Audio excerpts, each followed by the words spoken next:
ଯେପରି ସମୟର ସହିତ ଋତୁ ଆଉ ମାସ ପରିବର୍ତ୍ତନ ହୋଇଥାଏ, ମନୁଷ୍ୟ ସେପରି ପରିବର୍ତ୍ତନ ହୋଇଥାଏ। ଯେତେବେଳେ ଗୋଟିଏ ଛୁଆ ତା ପିତାମାତାଙ୍କ ଅତି ନିଜର ହୋଇଥାଏ, ସେତେବେଳେ ନା ପିତାମାତା ଦୁଃଖ ପାଆନ୍ତି ନା ସନ୍ତାନ ଦୁଃଖ ପାଏ।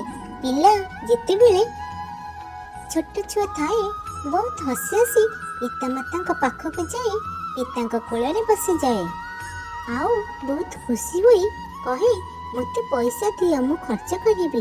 ପିତାମାତା ପିଲାର ଏପରି ସୁନ୍ଦର କଥାରେ ମୋହିତ ହୋଇ ତା ହାତରେ ଟଙ୍କା ଦେଇ ଦିଅନ୍ତି ଖର୍ଚ୍ଚ କରିବାକୁ।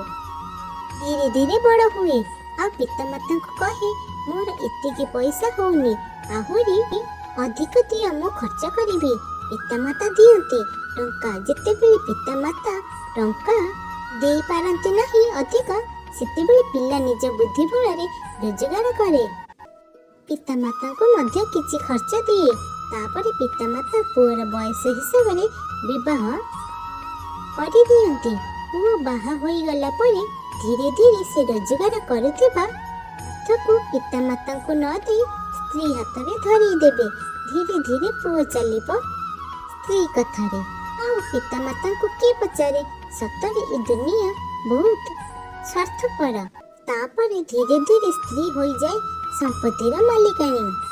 ସ୍ତ୍ରୀ ଯାହା କହିବ ତାହା ହେବ।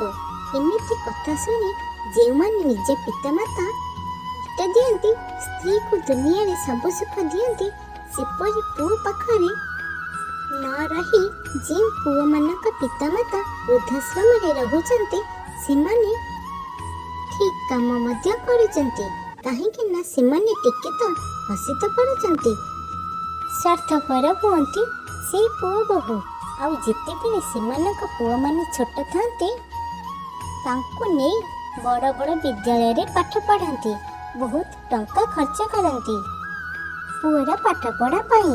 ପୁଅ ବହୁତ ବଡ଼ ଚାକିରି କରେ। ବଡ଼ ହୋଇଗଲା ପରେ ସେ ପୁଣି ବିଦେଶ ଗଲା ପରେ ସେଠି ସେ ପୁଅ ନିଜ ସ୍ତ୍ରୀ ପିଲା ଧରି ଦିନ ବିତାଏ। ଏପଟେ ସେ ପୁଅର ପିତାମାତା ଗାଁରେ ରହି 100 ଥର ଫୋନ୍ କରି ଘରକୁ ଡାକୁଥିବେ। ସେପଟେ ପୁଅ ତାର ଯେଉଁ ଛୁଟି ସମୟରେ ଘରକୁ ଆସେ, ସେ ଘରକୁ ନ ଯାଇ ସ୍ତ୍ରୀ ସହ ଯାଇ ଶ୍ୱଶୁର ଘରେ ଦିନ କାଟେ, ଆଉ ଘରକୁ ଟିକିଏ ଫୁର୍ସତ ମିଳିଲେ ଆସେ ବୁଲିବାକୁ। ଏହା ହେଉଛି ମଣିଷ ଜାତିର ପରିବର୍ତ୍ତନ। କିନ୍ତୁ ଏମାନଙ୍କ ପୁଅ ପିତାମାତାଙ୍କ ଠାରୁ ଟିକିଏ ଅଲଗା। ସେଇଟା ହେଉଛି ସେମାନେ ବୃଦ୍ଧ ପିତାମାତାଙ୍କୁ ନେଇ ଆଶ୍ରମରେ ଛାଡ଼ିଥିଲେ ଟଙ୍କା ଦେବନି ଖର୍ଚ୍ଚ କରିବାକୁ। କିନ୍ତୁ ଏ ପୁଅ ଟଙ୍କା କିଛି ପଠାଇ ଦେବ ନିଜ ପିତାମାତାଙ୍କ ପାଖକୁ। ଆଉ ବିଦେଶରେ ରହୁଥିବା ପିତାମାତାଙ୍କ ଛୁଆ ଆହୁରି ଭୟଙ୍କର। ବହୁତ ଖାତିରେ ଦେଖେଇ ଯାଇଥିବେ ବିଦେଶ, ନିଜ ପିତାମାତାଙ୍କୁ ତ ଅନେଇବେ ନାହିଁ। ତାପରେ ତାଙ୍କ ପୁଅ ଯେତେବେଳେ ବଡ଼ ହେବ, ସେଇଠି ରହି ବିଦେଶୀ ନାରୀଙ୍କ ସହିତ ସାଙ୍ଗ ହୋଇ ମଦ ପିଇ ରାତି ଅଧରେ ଘରକୁ ଆସି ଖାଲି ତା ନିଜ ମାତା ପିତାଙ୍କୁ ଖରାପ ଭାଷା କହିବ, ଆଉ ଦରକାର ପଡ଼ିଲେ ବାଡ଼େଇବ। ଶେଷରେ ସେମାନେ ଯେତେବେଳେ ସହି ନ ପାରନ୍ତି ମାଡ଼ ଗାଳି, ତାଙ୍କର ମନେ ପଡ଼େ ତାଙ୍କ ନିଜ ଘର କଥା, ନିଜ ଦେଶ କଥା। ଚାଲି ଆସନ୍ତି ସେଇ ମାଟି ଧୂଳି ଘରେ ପଡ଼ି ରହି ଶାଗ ପଖାଳ ଖାଇବା ପାଇଁ। ମୁଣ୍ଡରୁ ବିଦେଶୀ ନିଶା ଉତରି ଯାଏ। ଏହା ହେଉଛି ଆମ ସମାଜର ଶିକ୍ଷା। ଏପରି ଅବସ୍ଥା ସେତେଦିନ ପର୍ଯ୍ୟନ୍ତ ଚାଲିଥିବ ଯେତେଦିନ ପର୍ଯ୍ୟନ୍ତ ଏ ପୃଥିବୀ ଥିବ। କାରଣ ସାମାନ୍ୟ ମାଙ୍କଡ଼ ଠାରୁ ବି ହୀନ ଏହି ମଣିଷ। ଦେଶ ଜାତି ଦୁନିଆ ସବୁ କିଛିରେ ଆଗେଇଛି, କିନ୍ତୁ ଶିକ୍ଷା ଦ୍ୱାରା ଶିକ୍ଷିତ ହେଉଛନ୍ତି ସତ, କିନ୍ତୁ ମଣିଷ ପଣିଆ ଧୀରେ ଧୀରେ ଏ ଦୁନିଆରୁ ହଟି ଯାଉଛି। ଏମିତି ଏକ ଦିନ ଆସିବ ଯେବେ ଏ ଦୁନିଆରୁ ଧର୍ମ, ସଂସ୍କାର, ଅନୁଶାସନ ସବୁକିଛି ହଟିଯିବ। ପ୍ରଳୟ ସୁନିଶ୍ଚିତ।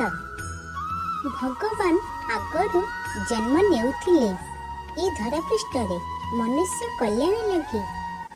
କିନ୍ତୁ ମନୁଷ୍ୟ ଜାତି ନିଜେ ନିଜ ଗୋଡ଼ରେ କୁରାଢ଼ୀ ମାରୁଛି। ଯେତେବେଳେ ନଦୀରେ ବନ୍ୟା ଆସିବ ସେତେବେଳେ ବନ୍ଧ ନିଶ୍ଚିନ୍ତ ଭାଙ୍ଗିବ। ବନ୍ଧ ଭାଙ୍ଗି ସବୁ ନଷ୍ଟ ହୋଇ ସାରିବା ପରେ ହିଁ ନୂତନ ଦୁନିଆ ସୃଷ୍ଟି ହେବ। କେହି ଆଉ ମୋର ହୋଇ ଟଙ୍କା ପଇସା ପଛରେ ଗୋଡ଼େଇ ପାରିବେ ନାହିଁ। ପ୍ରଳୟ ପରେ ହିଁ ନୂତନ। କେତେ ବୀର ମାନେ ଦେଶ ପାଇଁ ଜୀବନ ଦେଲେ, କିନ୍ତୁ ଆଜିର ଦୁନିଆରେ ଖାଲି ସୈନିକ ଦେଶ ଜଗିବେ, ଆଉ ଅଲଗା ଲୋକ ଖାଲି ପଇସା ଆଉ ନିଜ ସ୍ତ୍ରୀ ପିଲା ଛୁଆ ପାଇଁ ବାୟା ପାଗଳ ହୋଇ ପଇସା ପଛରେ ଗୋଡ଼େଇବେ, ଆଉ ସମାଜ ଭାସି ଯାଉ। ତାଙ୍କର କ'ଣ ଯାଏ ଆସେ? ଜଣେ ଆଉ ଜଣଙ୍କୁ ଠକି ଦେଇ ବହୁତ ଖୁସି ହୋଇଯାଉଛି।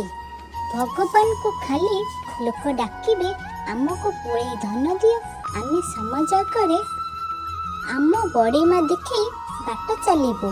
ଏ ଦୁନିଆରେ ନିଜେ ଗୋଟିଏ ଦିନ ପାଇଁ ଗୋଟିଏ ଗରିବ ଲୋକ ହୋଇ ଚଳ, ତାପରେ ଜାଣିପାରିବ ଗୋଟିଏ ଗରିବ ଯେ କେତେ କଷ୍ଟ ସହୁଛି। ଜୀବନର ଶେଷ ସମୟରେ ଖାଲି ଭାବିବ ଯେ ତମେ କେତେ ପୁଣ୍ୟ କରିଛ, କେତେ ପାପ କରିଛ। କାହିଁ ଭଲ ମଣିଷ ଥିଲାବେଳେ ଲୋକଙ୍କୁ ହଇରାଣ କରିବ, ଆଉ ସେ ସମୟରେ ଭାବିବ ପାପ ପୁଣ୍ୟ କଥା। କେତେ ପୁଣ୍ୟ ବଳରେ ମନୁଷ୍ୟ ଜନ୍ମ ପାଇଛ। କହିପାରିବ ଯେ ଏ ଜନ୍ମଟା ଗଲା ପରେ ତୁମ ଆତ୍ମା ଆସିକି ଆଉ ଲୋକଙ୍କୁ ଠକି ରୋଜଗାର କରିବ କି? ତୁମେ ଯାହା ପାଇଁ ରୋଜଗାର କରିଲ ସେ ମିଠା ଖାଉଥିବ ତୁମ ପଇସାରେ, ଆଉ ତୁମେ ଖାଲି ଜମ ଯନ୍ତ୍ରଣା ପାଉଥିବ। ତାପରେ କୋଉ ମଶା ଜନ୍ମ କି କୋଉ ଜନ୍ମ ନେବ ତାର ମଧ୍ୟ ଠିକ୍ ନାହିଁ। ତେଣୁ ସମୟ ଥାଉ ଥାଉ ଭଲ ମଣିଷ ହୁଅ, ବୈକୁଣ୍ଠରେ ଜାଗା ମିଳିବ। ତୁମେ କ'ଣ ଚାହୁଁଛ? ଜୀବନ ଗଲା ପରେ ବୈକୁଣ୍ଠରେ ବସିବ ନା ପଶୁ ପକ୍ଷୀ ଜନ୍ମ ନେଇ ପୁଣି କଷ୍ଟ ଯନ୍ତ୍ରଣା ପାଇବାକୁ ଚାହୁଁଛ? ନିଷ୍ପତ୍ତି ନିଜ ପାଖରେ। ତୁମେ ଯାହା ପାଇଁ ଧନ ଦୌଲତ ପୁଳାଇ ରୋଜଗାର କରିବ, ସେ ତୁମ ଜୀବନ ଥିବା ପର୍ଯ୍ୟନ୍ତ ତୁମକୁ ନିଜର କରିବ। ତୁମେ ଚାଲିଗଲା ପରେ ଏଇ ଦୁନିଆରୁ ତୁମକୁ ସେ ଭୁଲିଯିବ।